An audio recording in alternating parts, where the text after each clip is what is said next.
بسم اللہ الرحمن الرحیم۔ محترم حاضرین و سامعین، تفہیم نو کے پلیٹ فارم میں ہم آپ کو خوش آمدید کہتے ہیں۔ ہمارا سیگمنٹ ہے بات چیت، جس میں ہمارے ساتھ حسب معمول موجود ہیں جناب ڈاکٹر مفتی محمد ابراہیم صاحب۔ ڈاکٹر صاحب، آپ کا بہت بہت شکریہ، آپ تشریف لائے۔ جی بہت شکریہ۔ اچھا ڈاکٹر صاحب، حالیہ دنوں میں دلہی میں ایک ڈیبیٹ ہوئی جو حق اور باطل کے درمیان تھی، ایتھیزم اور خدا شناسوں کے درمیان، جس میں مذہب تو نہیں تھا، ڈز گاڈ ایگزسٹ، کہ ایک مطلق خدا لیا ہوا تھا، سارے جو جنہیں کہتے ہیں دھرم باسی سارے اس میں شامل تھے۔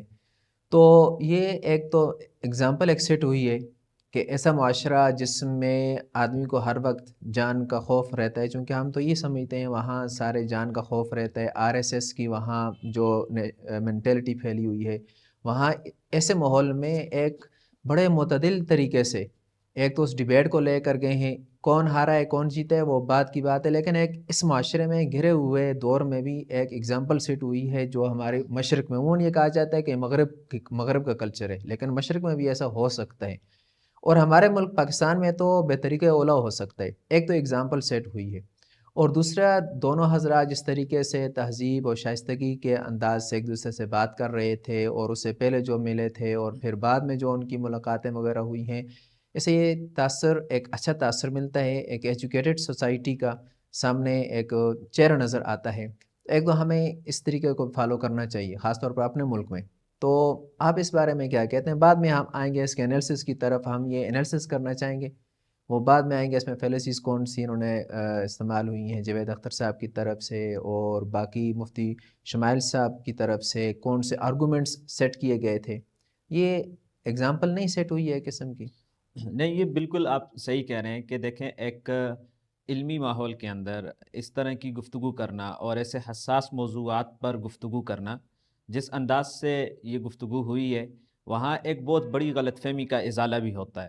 دیکھیے، عوام میں ایک چیز مشہور ہو گئی مناظرے کے نام سے، اور لوگ اس کو بہت غلط سمجھتے ہیں، جی جی اور پھر اسی بات کے اوپر کہ جو غلط قسم کے لوگ مناظروں اور مباحثوں میں آئے، ان کو دیکھتے ہوئے ہمارے جدت پسند طبقہ بھی یہ کہتا ہے کہ مناظرہ دراصل نام ہے کسی دوسرے کو نیچا دکھانے کا۔ جی تو آج کی ہم اصطلاح میں اسے ڈیبیٹ کہہ رہے، آپ اس کو مکالمہ کہہ دیں، آپ اس کو مباحثہ کہہ دیں، لیکن ہے وہ دراصل مناظرہ ہی ہے۔ جی جی اور ہماری جو علمی روایت ہے، ہماری جو تاریخی روایت ہے، اس میں مناظرہ شروع ہی سے، پہلے دن ہی سے جو ہے وہ مناظرے کی ایک روایت رہی ہے، اور اصل مناظرہ یہ ہے۔ جی جی تو میں تو اس کو اس پہلو سے بھی دیکھتا ہوں کہ یہ بہت اچھی پیش رفت ہے کہ مناظرہ جو اپنی ٹرو اسپرٹ کے ساتھ لوگوں کے سامنے آتا ہے، اس کو آپ آج اچھا نام دے رہے ہیں، ڈیبیٹ کہہ رہے ہیں، مباحثہ کہہ رہے ہیں، مکالمہ کہہ رہے ہیں، لیکن ہے وہ مناظرہ ہی ہے۔ جی تو یہ مناظرے جو ہیں، ان کو دراصل یہ مناظرے کی اصل ہے، اور انہی کو پروموٹ ہونا چاہیے۔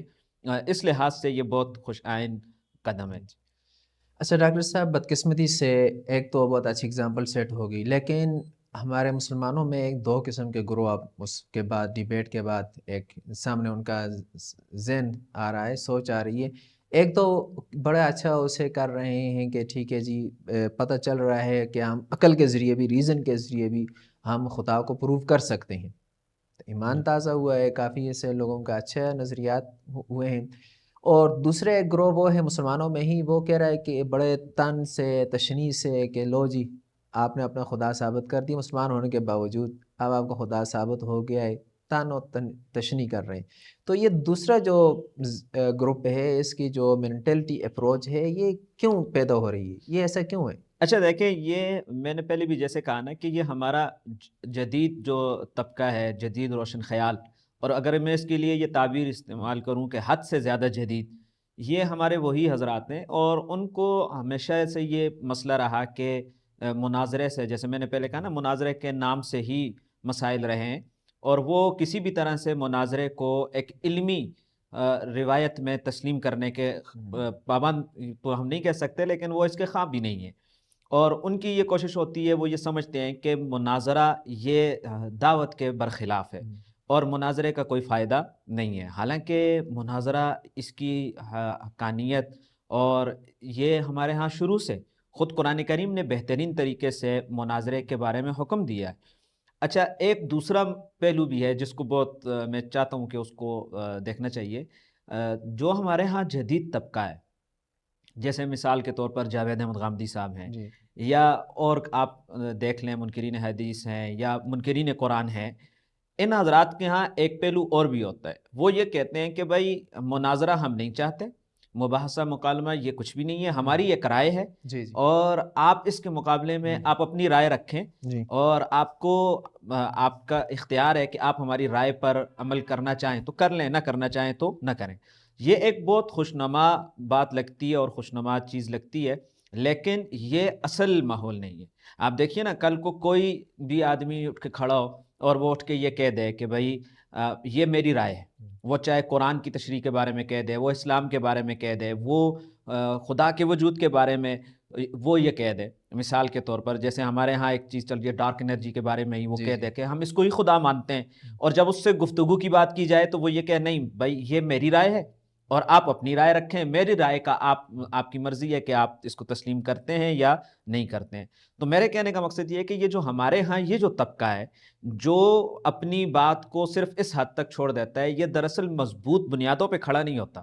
ورنہ حق کا معاملہ تو ہمیشہ سے یہ رہا ہے کہ اللہ کے نبی نے بھی جب اپنی بات ساری واضح کر دی تو پھر مباہلے تک بھی نوبت آئی ہے. جی جی تو لیکن اللہ کے نبی نے کبھی بھی یہ کام نہیں کیا کہ آپ اپنی مرضی کریں اور ہم اپنی مرضی کرتے ہیں. تو اگر آپ حق پر ہیں تو آپ کو حق پر شرح صدر کے ساتھ قائم ہونا یہ ضروری ہے، اور آپ اپنے حق کا اظہار کر سکتے ہیں.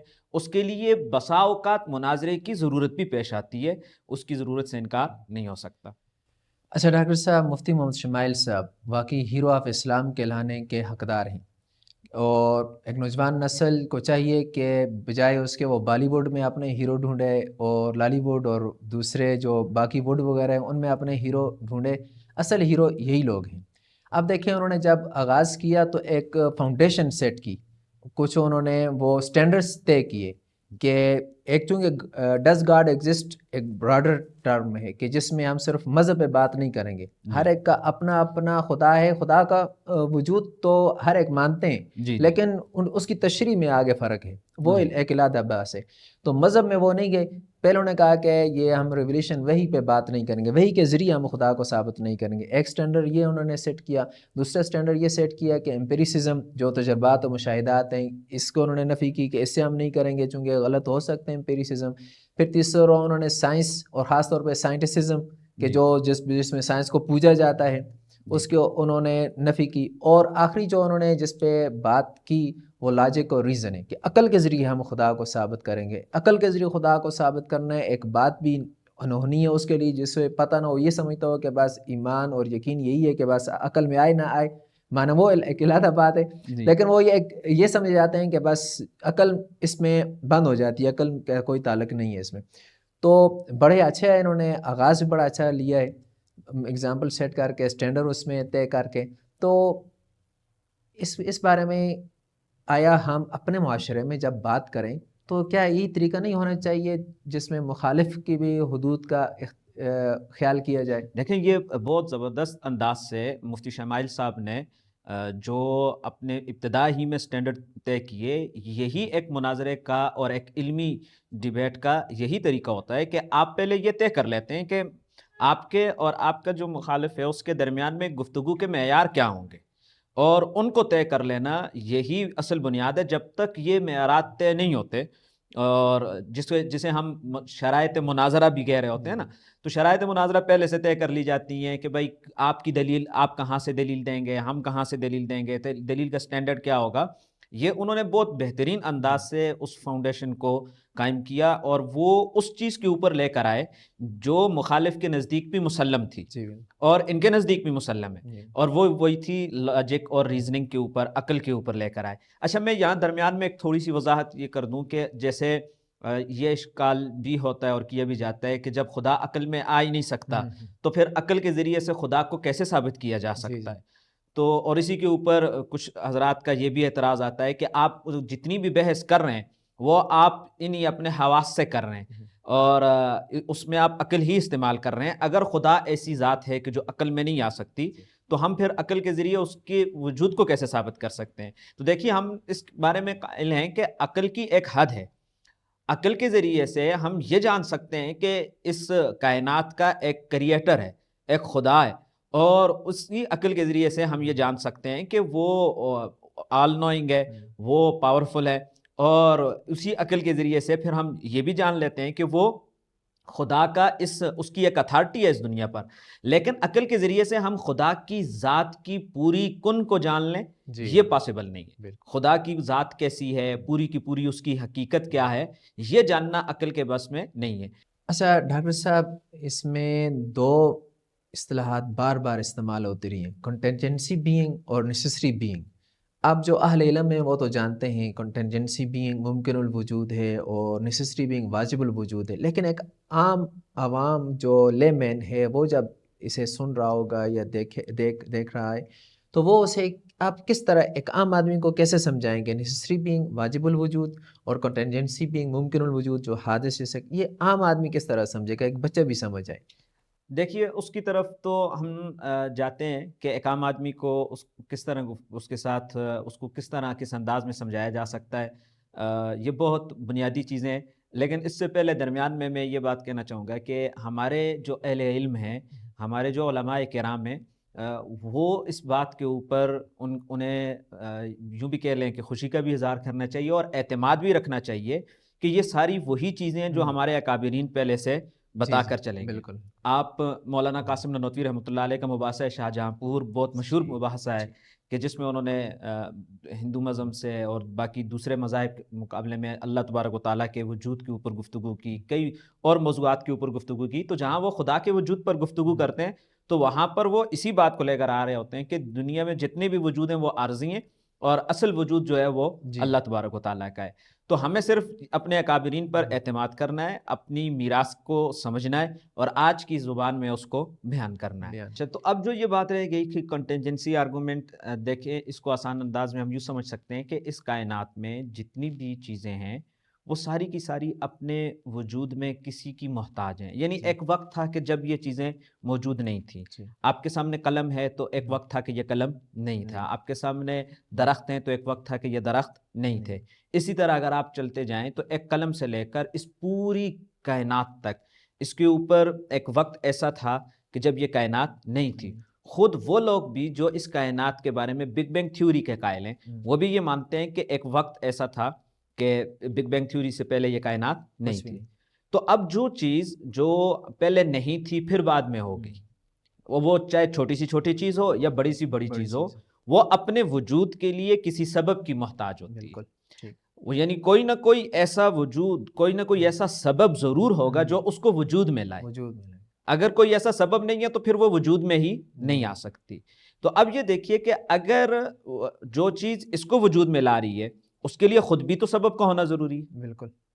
اور اگر ہم یہی مانتے رہیں کہ ہر ایک چیز کے لیے سبب کا ہونا ضروری ہے اور کسی پوائنٹ پہ جا کے ہم رکے نہ، اور کسی پوائنٹ پہ جا کے ہم یہ نہ کہیں کہ یہ وہ ذات ہے جو بغیر سبب کے موجود ہے، پھر ہمارا اور اس کائنات کا وجود ہی ممکن نہیں ہے۔ اسی کو کہتے ہیں انفینٹ ریگریس بھی۔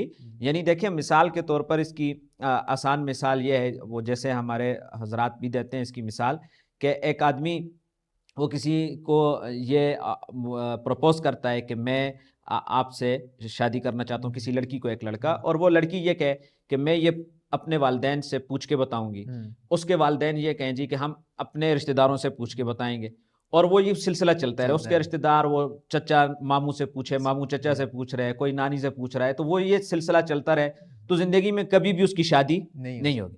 کہیں نہ کہیں جا کے اس کو سٹاپ کرنا پڑے گا کہ کوئی وہاں پہ کھڑا ہو کے کہے گا کہ بھائی ٹھیک ہے، ہو سکتا ہے، اور یا وہ انکار کر دے، تو دونوں صورتوں میں معاملہ کیا ہو جائے گا، حل ہو جائے گا، لیکن کہیں نہ کہیں اس کا سٹاپ ہونا ضروری ہے۔ اب اسی طرح ہم یہ کہتے ہیں کہ اگر ہر چیز کا سبب موجود، ہر چیز کو وجود دینے کے لیے سبب ہے، تو کوئی ایک ایسی سپریم بینگ ہونا یہ عقلاً ضروری ہے کہ جس کے وجود کے لیے کوئی سبب نہ ہو، وہ اپنے وجود کے لیے کسی اور کی محتاج نہ ہو۔ اور وہیں پر ہم یہ کہتے ہیں کہ وہ جو وجود، جس کے وجود کے لیے کسی سبب کی ضرورت نہیں، وہ اپنے وجود کے لیے کسی کی محتاج نہیں ہے، وہی گاڈ ہے. وہی گاڈ. جی یہ اس کو کہتے ہیں, یہی ہے. اگر ہم اس کو نہ تسلیم کریں تو پھر انفینٹ ریگریس لازم آئے گا کہ ایک چیز کے اوپر دوسرے, جیسے مفتی یاسر ندیم الواجدی صاحب نے بھی سوال کے دوران وہ بات کہی کہ شعر اگر آپ شعر نہ کہیں جب تک دوسرا شاعر نہ کہے, پھر تیسرا شاعر نہ کہے, وہ کہے جی جب تک چوتھا شاعر نہیں کہے گا, جب پانچواں شاعر نہیں کہے گا تو یہ کبھی بھی شعر وجود میں نہیں آئے گا. تو یہی معاملہ ہے. یعنی کہ کنٹینجنسی بینگ میں علت اولا نہیں ہوتی, سپریم بینگ نہیں ہوتی, اور اس میں جو نیسیسری بینگ ہے ایک جگہ پر جا کے یہ علت اولا ہو جاتی ہے. جی ایسا ہی ہے, یعنی جو آپ آخر میں جا کے جس پوائنٹ پر رکیں گے اسی کو نیسیسری بینگ کہا جاتا ہے, کہ وہ نیسیسری بینگ ہے کہ جو اپنے وجود کے لیے کسی سبب کی محتاج نہیں ہے, اور اس کے بعد ہی یہ کائنات وجود میں آئی ہے. اچھا, یہ سارے اس ڈیبیٹ میں اپنے جاوید اختر صاحب نہ سمجھ سکے, وہ پوچھ بھی رہے تھے اشارے سے کہ یہ ہے کیا چیز, اور پھر اپنے مفتی یاسر ندیم الواجدی صاحب نے کوشچن آنسر کے سیشن میں یہ اگزامپل دے کے سمجھانے کی کوشش بھی کی تھی, لیکن شاید انہوں نے پہلی مرتبہ سنا ہوگا چونکہ وہ ان کی فیلڈ ہی اور ہے. وہ کہتے ہیں زبان کی تیزی ہو اور تشبیہات ہوں, کنایات ہوں, استعارات ہوں, انہیں وہ سب کچھ سمجھتے ہیں, چونکہ ادبی لوگ ہیں وہ اتنا اس چیزوں کو نہیں سمجھتے.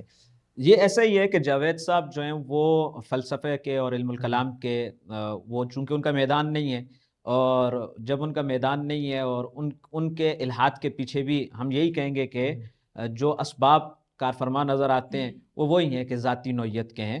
وہ اسی وجہ سے وہ کنفیوز بھی تھے, اور یہ چیزیں ان کے لیے بالکل ایک نئی قسم کی چیزیں. ڈاکٹر صاحب یہ جو ہم نیسیسری بینگ کہتے ہیں, واجب الوجود کہتے ہیں, تو اس میں ایک اعتراض یہ بھی کیا جاتا ہے. ایک تو یہ اعتراض کیا جاتا ہے کہ یہ تو ارسطوٹل کا ہے, ارسطوٹل سے فارابی نے لیا, فارابی ابن سینا ان لوگوں نے لیا, تو ایک تو اصطلاح ہی وہ ارسطوٹل کی آپ لے رہے ہیں, اپنی کوئی نئی اصطلاح لے کر آئیں جس سے خدا کو آپ ثابت کر سکیں, گاڈ ریئلی ایگزسٹ جس میں ہو.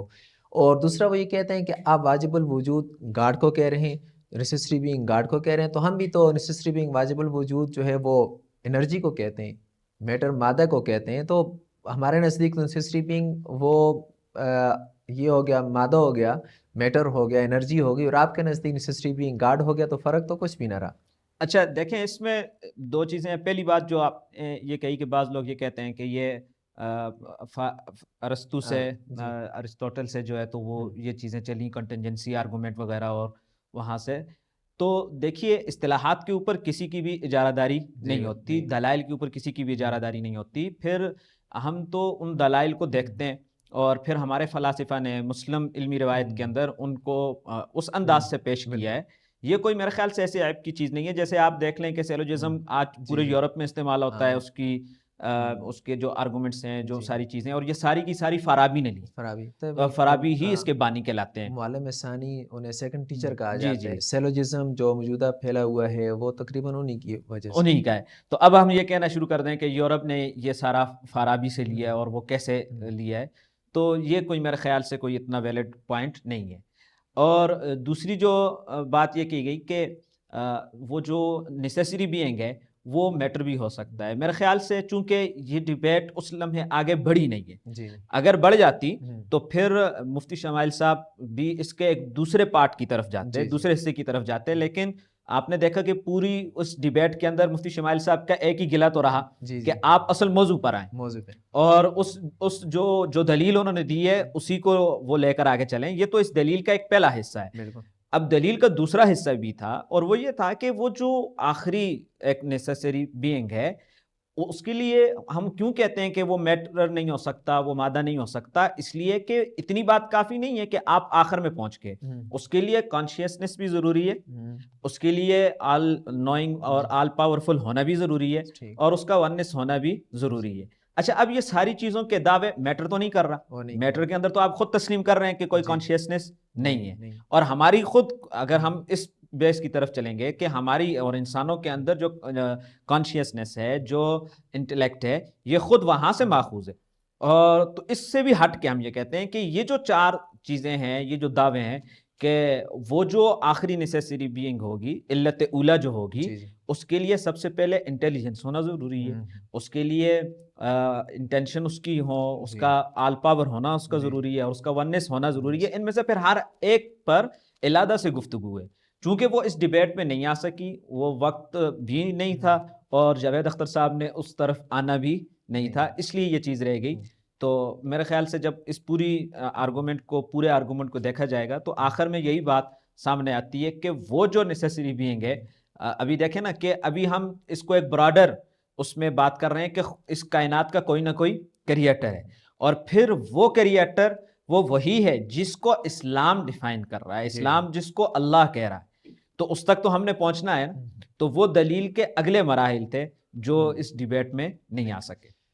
اچھا، بالکل آپ نے بجا فرمایا کہ وہ اس طرف آ ہی نہیں گئے، اور مفتی شمائل صاحب بار بار اس طرف لا رہے تھے. مفتی شمائل صاحب نے بتا دیا تھا کہ یہ جو ملحدین ہیں ان کا جو طرز ہوتا ہے، ان کی جو میتھڈالوجی منہج جو ہے وہ کیا ہوتا ہے، یا ہوگا ان کا ابھی کیا ہوگا جی، یہ ڈوگمیٹک آرگومنٹ استعمال کریں گے، ایموشنل اپیل استعمال کریں گے، جو فیلسی آف ایموشنل اپیل وہ بار بار غزہ کے عنوان سے وہ استعمال بھی کرتے رہے. جی. اور یہ ایموشنل اپیل فیلسی اتنی زبردست ہے، سننے والے کو بڑی زبردست لگتی ہے کہ باقی ظلم ہو رہا ہے. فیلسی کہتی ہے اسے جو سننے والا ایک دم اس میں اس کو اپیل کر جائے، اس میں پھنس جائے، لیکن جب اسے لاجک میں رکھیں یا ریزن میں رکھیں تو وہ فیلسی نکلے. تو چونکہ بات ساری ریزن کی ہو رہی تھی، پھر انہوں نے یہ بھی کہا کہ یہ آرگومنٹ آف اگنورینس استعمال کریں گے، اور استعمال کیا. اور یہ بھی کہا کہ وہ گاڈ آف گیپس استعمال کریں گے، اور مذہب کے معاملے میں انہوں نے وہ گاڈ آف گیپس بھی استعمال کیا. پھر پرابلمس آف ایول انہوں نے استعمال کیا. تو یہ ساری چیزیں اس سے بالکل یہ لگتا تھا کہ مفتی شمائل صاحب بہت ہی ایک ایکسپرٹ قسم کے ڈیبیٹر ہیں، اور سمجھتے ہیں کہ یہ ملحدین کی بیماری کیا ہے اور یہ کیا کیا استعمال کرتے ہیں. اور بچنا، اگر یہ جاوید اختر صاحب ذرا سا بھی سمجھدار ہوتے، چلے ان کی عمر کا تقاضا، ان چیزوں سے بچ جاتے کہ یہ پہلے ہی بتا دیا تھا. اور وہ بتانے کے باوجود وہ پھر فیلسی آف ایموشنل اپیل استعمال کرتے رہے کہ یہ نیچر میں جسٹس نہیں ہے، اور غزہ میں ہو رہا ہے، وہ ہو رہا ہے. اور سامنے جو عوام بیٹھی تھی شاید انہیں بھی علم نہیں تھا کہ پہلے بتا دیا ہے کہ یہ فیلسی آف ایموشنل اپیل استعمال کریں گے. تو وہ اس طرف آنے نہیں چاہتے تھے. جی، یہی اصل مسئلہ یہ تھا نا کہ وہ بات آپ کی یہ ہے کہ اگر وہ تھوڑا سا بھی سمجھداری کا مظاہرہ کرتے تو کم از کم مفتی شمائل صاحب نے جو اپنی اوپننگ سپیچ کے اندر جن چیزوں کی نشاندہی کی تھی وہ کم از کم اس سے تو پیچھے ہٹ جاتے ہیں. تو لیکن وہ نہیں ہٹ سکے. میں یہ کہتا ہوں کہ یہ بھی اسلام کی ایک حقانیت ہے. بالکل. اور کہ وہ انہوں نے پہلے ہی ان کا مزاج ملحدین کا مزاج بتا دیا تھا، لیکن اس کے باوجود بھی وہ سنتے ہوئے بھی وہ اس سے پیچھے نہیں ہٹ سکے. اور بعض سوالات کرنے والے بھی ایسے تھے کہ انہوں نے دوبارہ وہی غزہ کی بات کی اور اسی کی طرف لے کر گئے. تو وہ ایموشنل اپیل ہے جو جس کی طرف لوگ زیادہ راجع ہو جاتے ہیں، الفاظ ہیں اور ایموشنز ہیں اور کچھ بھی نہیں. اچھا، اسے ہم دیکھیں دوسرے سورسز سے فیلسی آف ایموشنل اپیل کو. اور یہ حاضرین ہم اس طرح کریں گے، یہ جو فیلسیز ہم استعمال کریں گے، جو ہم متعارف کرائیں گے اپنے وہ جو ہمارا جو سیگمنٹ ہے شبہات اور مغالطے میں، اس میں ہم فیلسی ذکر کریں گے، اور اس کی مثالیں جو ہم یہاں ڈیبیٹ سے آپ کو دیں گے کہ جاوید اختر صاحب نے کہاں کس جگہ پر وہ فیلسی استعمال کی، کئی فیلسیز استعمال کی ہیں اس میں.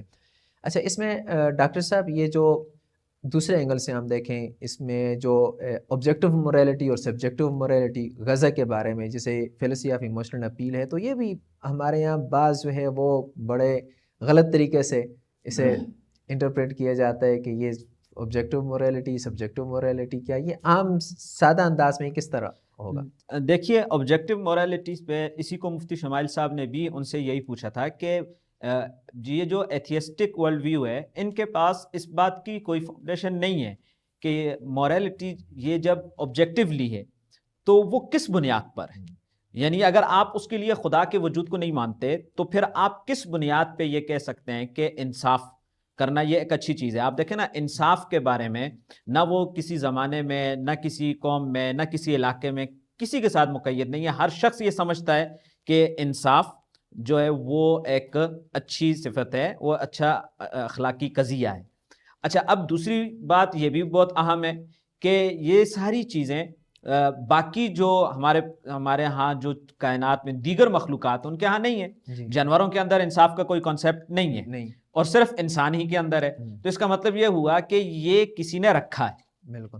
اب اس کے علاوہ کوئی اور ایکسپلینیشن ہے نہیں کہ کوئی ایکسپلینیشن اس بات کی دے دے کہ ہر زمانے میں آپ 1000 سال پہلے چلے جائیں، آپ 1000 سال کے بعد ہو جائیں، آج کے دور کے اندر آپ کسی ایسے قبائل کے پاس چلے جائیں جو ایمیزون کے جنگلوں میں رہتے ہیں اور ان کے پاس وہ جدید دنیا سے واقف نہیں ہے، لیکن ان کے ہاں بھی انصاف کا کانسیپٹ ہے. تو یہ کیسے یہ ممکن ہے، پاسبل ہے کہ وہ موریلٹی جو آبجیکٹیولی ہیں، جن کو ہم یہ کہتے ہیں کہ وہ سب کے درمیان میں مشترک ہیں، اور وہ زمانے کی بھی قید سے خالی ہیں، وہ قوموں کی قید سے خالی ہیں، وہ ہر طرح سے صرف ایک انسان اس کے لیے ہونا ضروری ہے کہ انسان ہو تو وہ جیسا بھی ہو، کسی بھی مذہب کو ماننے والا ہو، وہ کسی بھی نظریے کا حامی ہو، وہ انصاف کو اچھا کہتا ہے. تو اب اس طرح کی جو چیزیں ہیں، تو یہ دلیل اس بات کی ہیں کہ یہ ان کی انسان کی فطرت کے اندر یہ رکھی گئی ہیں، یہ خود بخود نہیں آئی، یا ایسا نہیں ہے کہ یہ بعد میں جا کے انسانوں نے سوشل کنسٹرکٹ کے ذریعے سے اپنے درمیان میں یہ کیا کر لی گئی ہوں، متعین کر لی ہوں. ایسا بھی نہیں ہے، اس لیے کہ دیکھیں سوشل کنسٹرکٹ جو ہے وہ تو مختلف ہو سکتا ہے نا. وہ آج ہمارا ایک پڑھے لکھے، آپ دیکھیں یورپ کا جو وہاں کے رہنے والے لوگ ہیں ان کی ذہنی سطح اور ہوگی، اور امیزون کے جنگلوں میں جو قبائل آباد ہیں ان کی ذہنی سطح اور ہوگی، وہ کسی اور چیز کو صحیح کہہ رہے ہوں گے، وہ کسی اور چیز کو صحیح کہہ رہے ہوں گے. تو اس لیے اس کی بنیادوں میں سوشل کنسٹرکٹ ہو نہیں سکتا. یہی وہ پوائنٹ تھا جس کے اوپر آ کے جاوید اختر صاحب وہ جواب نہ دے سکے، اور پہلے انہوں نے ہٹلر کے بارے میں کہا جی کہ میجورٹی طے کرے گی. تو جب مفتی شمائل صاحب نے ان سے میجورٹی کا بارے میں پوچھا تو انہوں نے کہا کہ بھائی پلانٹ کی میجورٹی طے کرے گی. تو پھر پلانٹ کی میجورٹی سے جب انہوں نے کہا کہ پلانٹ کی میجورٹی تو گاڈ کے ایگزسٹنس کو تسلیم کرتی ہے، آپ کیوں نہیں کرتے؟ تو وہ حق کا بکا رہ گئے، ان کے پاس کوئی اس کا جواب نہیں تھا.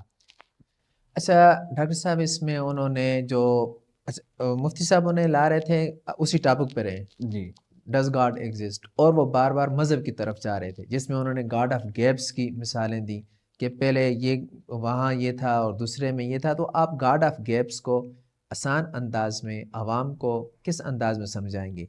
دیکھیے گاڈ آف گیپس کے بارے میں یوں سمجھ لیں کہ ان کا ایک کہنا ہے، یہ کہتے ہیں کہ انسان جب ابتدا میں تھا تو اس کے پاس علم نہیں تھا، تو وہ جو چیزیں جو اس کے علم سے باہر تھیں، نالج سے جو اس کے علم میں آ نہیں سکیں، تو انسان جب ان کا احاطہ اپنے علم کے ذریعے نہیں کر سکا تو اس نے ان کو خدا کہنا شروع کر دیا. اور خدا کی ہستی کا تصور وہ یہ سمجھتے تھے کہ ایسی چیز جو ان کے علم میں نہیں آ سکتی، لہٰذا جب تک پہاڑ ان کے علم سے باہر تھے تو انہوں نے پہاڑوں کو خدا کہہ دیا، جب چٹانیں ان کے علم سے باہر تھیں تو انہوں نے چٹانوں کو خدا کہہ دیا.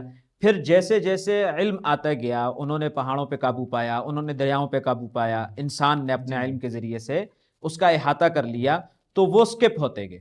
یعنی جن چیزوں کو اب انہوں نے چاند کو خدا کہہ دیا، کسی نے آگ کو خدا کہہ دیا، تو وہ پہلے سمجھتے نہیں تھے، وہ اپنے علم کے ذریعے سے اس کا احاطہ نہیں کر سکتے تھے، تو ان چیزوں کو وہ کیا کہنے لگے؟ خدا کہنے لگے. اور جیسے جیسے علم آتا گیا تو یہ خدا ایک ایک کر کے جو انسان کے علم کے خلا کی وجہ سے تھے وہ سکپ ہوتے گئے، وہ ختم ہوتے گئے. اور اب یہ کہتے ہیں کہ خدا ایک ہے. اور اسی کے اوپر جاوید اختر صاحب نے بھی جو یہ بات نہیں کہی کہ یہ آئندہ آنے والے سالوں میں جو ہے تو یہ ایک خدا بھی نہیں رہے گا. دراصل وہ پیچھے غلط فہمی وہ یہ سمجھتے ہیں کہ، بلکہ سمجھتے کیا ہیں، وہ یہ کہتے ہیں کہ اب چونکہ علم مزید آگے ترقی کرے گا تو پھر یہ ایک خدا بھی نہیں رہے گا. اسی کو ڈوگمیٹک آرگومنٹ بھی کہتے ہیں کہ اس کی کوئی دلیل ان کے پاس نہیں ہے. اور ہم یہ کہتے ہیں کہ بھائی ایسا نہیں ہے کہ مذہب کی ابتدا میں ایسا ہو کہ لوگوں نے اپنی جہالت کی وجہ سے کہہ دیا ہو. تو ایسا نہیں ہے کہ ابتدا میں لوگوں نے اپنی جہالت کی وجہ سے لوگوں کو خدا کہنا شروع کر دیا، بلکہ ہمارا ورلڈ ویو یہ ہے کہ ہم یہ کہتے ہیں کہ پہلا انسان ہی خدا کے تصور کے ساتھ اور توحید کے ساتھ اس دنیا میں آیا ہے، اور آج تک اسی پر ہم قائم بھی ہیں اور موجود بھی ہیں. اچھا، اس میں ایک انہوں نے فیلسی استعمال کی ہے نا، جینیٹک فیلسی. جینیٹک فیلسی یہ ہے کہ اصل کی بنیاد پر اگر کسی چیز کو دیکھا جائے اس میں غلطی ہے تو ہمیشہ ہی آگے غلطی رہے گی. تو پھر سائنس کو بھی دیکھیں، سائنس شروع میں تو غلط سارے کہہ رہے تھے، لیکن آپ سائنس ٹھیک ہے. اچھا، دوسرا پرابلم آف ایولز، یہ زیادہ ملحدین استعمال کرتے ہیں کہ نیچر میں جسٹس نہیں ہے، کہ شیر دیکھیں جی ہرن کو کھا لیتا ہے، اگر خدا موجود ہو تو کیوں ہرن کو کیوں کھانے دے رہے، شیر کو کوئی اور رزق کیوں نہیں دے رہا. تو انہوں نے بھی یہی استعمال کی تھی پرابلم آف ایول غزہ کے حوالے سے بھی، اور باقی بھی کہ نیچر میں جسٹس نہیں ہے. تو حالانکہ انہوں نے یہ مفتی شمائل صاحب نے کہا تھا کہ یہ پرابلم آف ایولز ہی خدا کے ایگزسٹ پہ ایک دلیل ہے کہ اکاؤنٹیبلٹی اس سے پتہ چلتا ہے، کسی کے سامنے ہم نے موجود ہونے اکاؤنٹیبلٹی دلیل ہے. جی، تو بڑی اچھی دلیل دی تھی، لیکن وہ اچھا اسی میں مفتی شمائل صاحب نے اس کو بہت زبردست انداز سے انہوں نے ایک اور انداز سے بھی کہا کہ انہوں نے کہا دیکھیں اگر ایک ٹیچر ایگزام میں ایم سی کیوز میں اپنے اسٹوڈنٹ کو وہ 3 آپشنز تو وہ غلط دے گا اور ایک آپشن اس نے صحیح دینا ہے. جی جی اب وہ ایول اور وہ غلط تو تب ہے کہ اسٹوڈنٹ اس غلط پہ ٹک کرے گا نا. تو اب یہ اسٹوڈنٹ کی غلطی ہے. اب وہ اسٹوڈنٹ یہ کہنا شروع کر دے کہ بھائی ٹیچر نے مجھے غلط آپشن ہی کیوں دیے تھے, جی یا پھر وہ صرف ایک صحیح آپشن دے دے, تو ایسے یہ امتحان کا کانسیپٹ کلیئر نہیں ہوتا. تو ہمارا تو نظریہ یہ ہے کہ یہاں جو جتنا بھی دنیا کے اندر شر پایا جا رہا ہے یا ایول کا جو کنسیپٹ پایا جا رہا ہے وہ اللہ تبارک و تعالیٰ کی قدرت کے مطابق, اللہ کی حکمت کے مطابق ہے. اور اللہ تبارک و تعالیٰ کی حکمت یہی ہے کہ بندے کی آزمائش ہے, امتحان ہے, اور اس امتحان کے مطابق اس طرح کی چیزیں ہونا یہ دنیا کے اندر ضروری ہیں. اچھا ڈاکٹر صاحب, یہ جو ادیب لوگ ہیں, یہ شاعر جو ہیں, یہ الفاظ کے ساتھ بھی بڑا کھیلتے ہیں, اپنی اصطلاحات کے ساتھ. جیسے وہ فیتھ اور بلیف, یہ بڑا انہوں نے کنفیوز کیا کہ فیتھ اور کر دیا, بلیف اور کر دیا. حالانکہ یہ وہ بعد میں انہوں نے جو پوسٹ انالیسس انہوں نے کیا اس میں کلیئر کر دیا رچرڈ ڈکنز کی وجہ سے وہ کہ فیتھ اور بلیف اور ہے. لیکن شرعی نقطہ نگاہ سے فیتھ اور بلیف یہ کیا چیز ہے؟ اچھا دیکھیں, اس میں تو میں یہ کہوں گا کہ شرعی نقطۂ نظر سے قطع نظر ہم ایک اور پوائنٹ سے اس کو یہ دیکھتے ہیں نا کہ فیتھ اور بلیف کی جو انہوں نے تقسیم کی ہے یا جو انہوں نے اس کی ڈیفینیشن کی ہے, تو یہ تو کوئی بھی کچھ بھی آ کے کہہ دے تو ہم اس کو مان لیں گے. جی آپ جب اس کو اسی طرح مان لیتے ہیں تو یہی تو فیتھ ہے نا, جی یہی تو فیتھ ہے. اور مفتی شمائل صاحب نے اسی کے اوپر کہا تھا کہ یہ جو رچرڈ ڈکنز نے جو تقسیم کی ہے اس کے اوپر جاوید اختر صاحب کا بھی فیتھ ہے. جی تو یہ کوئی ایسی دلیل نہیں ہے, بالکل ایسی کوئی دلیل اس کے لیے ہے نہیں. اچھا, اسی اصطلاح میں میٹا فزیکل انہوں نے استعمال کی اور کہا کہ یہ اصطلاح ہی نہیں ہے کہ آپ میٹا نہ آپ کہیں نہ فزکس آپ کا, تو اسے انہوں نے وہ مذاق میں ڈال یہ دیا. صرف محض لفاظی ہے نا. جی جی آپ دیکھیں میٹا فزیکل جو چیزیں ہیں یہ شروع سے رہی ہیں, یہ ایسا تو نہیں ہے کہ یہ بعد میں آ گئی ہوں. ہاں اصطلاح بعد میں ہوئی, جی جی اور اصطلاح کا بعد میں وجود میں آنا یہ کسی چیز کی وجود کی نفی نہیں کرتا. آپ دیکھیے نا کہ انسان جب سے بنا ہے اس کو غم بھی ہے, اس کو خوشی بھی ہے, اس میں شعور بھی ہے. اب اگر ان چیزوں کے نام, ان چیزوں کی اصطلاحات وہ بعد میں آ کے وجود میں آئی ہیں, تو اس سے یہ قطعاً مراد نہیں ہو سکتا کہ ان سے پہلے نہ انسانوں میں شعور تھا, نہ ان میں غم تھا, نہ ان میں خوشی تھی. ایسی کوئی بھی چیز ایسی نہیں تھی, ایسا کوئی بھی چیز نہیں ہے. تو اصطلاح کا بعد میں آ جانا یا اصطلاح کا بن جانا ایسی کوئی چیز نہیں ہے کہ جس کے اوپر یہ وہ جاوید اختر صاحب کی جو ادیبانہ صفت ہے یہاں پر وہ ذرا سا کار فرما ہوئی. لیکن وہ خود ہی اپنی بات میں یہاں کر پھنس گئے تھے جب انہوں نے یہ کہا کہ پہلے 1400 ارب سال پہلے خدا کہاں تھا. تو انہوں نے جب مفتی شمائل صاحب نے کہا کہ یہ پہلے اور یہ بعد, یہ ٹائم ہے, خدا ٹائم کا خود کریٹر ہے, پہلے اور بعد نہیں آتے. اب یہ اصطلاح انہوں نے خود استعمال کی, پھر اٹھ کر وہ اصطلاح بھی کہتے ہیں اصطلاح کچھ بھی نہیں ہے, پھر کہا کہ ہمیشہ جو آپ کہتے ہیں کیا اس میں نہیں آتا. اب خود اپنی بات کا وہ کنٹراڈکشن کر رہے تھے کہ میٹا فزکس کو وہاں انہوں نے کنٹراڈکٹ کر دیا, پھر اس میں انہوں نے فیتھ اور بلیف کو کر دیا. تو یہاں کر ایک ادیب آدمی جو ہوتا ہے, جو شاعر ہوتا ہے, وہ الفاظ کے ساتھ بعض اوقات کھیل جاتا ہے.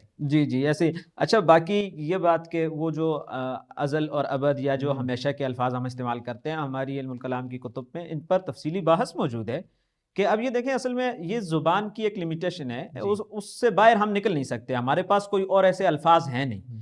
تو ہم جب اس طرح کے الفاظ استعمال کرتے ہیں اس کا قطعاً یہ مطلب نہیں ہوتا کہ خدا جو ہے وہ ٹائم سے پہلے تھا اور ٹائم کے بعد تھا. تو ٹائم کی نسبت اللہ تبارک و تعالیٰ کی طرف ہو ہی نہیں سکتی. لیکن بسا اوقات ہمارے پاس اور کوئی الفاظ ہیں نہیں, مجبور ہو جاتا ہے نا انسان. جیسے مثال کے طور پہ آپ اردو میں دیکھیں, ٹیوب لائٹ کے لیے کوئی اور لفظ ہے نہیں, تو وہ ٹیوب لائٹ ہی بولے گا. اس کے لیے کوئی اور لفظ وہ بولنا بھی چاہے تو وہ نہیں بول سکتا نا. تو اسی طرح یہ ایک زبان کی اور ایک لینگویج کی ایک لمٹ ہوتی ہے کہ وہ اس لمٹ سے باہر نہیں نکل سکتی. تو ہمارے پاس اور کوئی اس طرح کے الفاظ ہیں نہیں جن سے ہم تعبیر کریں, لیکن ان الفاظ سے قطعاً یہ مطلب نہیں ہے کہ ہم خدا کے لیے وقت کا ثبوت کر رہے ہیں. جیسے جاوید اختر صاحب نے یہ کہا نا کہ خدا تھا تو ٹائم بھی ہوگا, تو یہ کہنا کوئی بے دلیل سی بات ہے, ایسی کوئی چیز نہیں. برڈن آف پروف, اس پہ بہت وہ کہتے رہے کہ ایک آپ کے ذمہ برڈن آف پروف, دوسرے کہتے ہیں آپ کے ذمہ. حالانکہ انہوں نے ایک مثال دی تھی, اور یہ وہ برٹن رسل کی وہ کیٹلی والی ایگزامپل وہ دیتے رہے, وہ ریلیجن اینڈ اسلام. وہ میرا ارادہ ہے وہ بک منگوا کے ہم پڑھیں گے اور اس پہ ریویو بھی دیں گے.